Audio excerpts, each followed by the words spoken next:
આજે ઉના તાલુકામાં ત્રણેક જેટલા ગામોમાં જુદા જુદા ખાતમુહૂર્ત અને લોકાર્પણના કાર્યક્રમો થવા જઈ રહ્યા.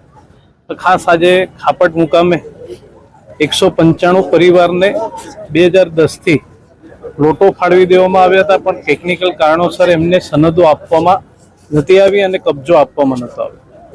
તો એવા 195 પરિવારને આજે સનદ પણ આપવામાં આવીને આ 2-3 દિવસમાં એમને કબજો પણ આપવામાં આવશે. સાથે સાથે સ્વામિત્વ યોજના અંતર્ગત સરકાર દ્વારા શરૂ કરાયેલી પ્રોપર્ટી કાર્ડ વિતરણની વ્યવસ્થા કે લોકોને પોતાની મિલકતનું કાર્ડ મળી રહે, પ્રોપર્ટી કાર્ડ મળી રહે, એટલા માટે આજે 200 થી પણ વધારે સ્વામિત્વ યોજના અંતર્ગત પ્રોપર્ટી કાર્ડે આપવામાં આવ્યા. સાથે સાથે અહીંયા CSR ફંડમાં એક આરો પ્લાન્ટનું લોકાર્પણ કરવામાં આવ્યું, જે ગામ લોકોને 10 રૂપિયામાં 20 લીટર પાણી મળી રહે છે.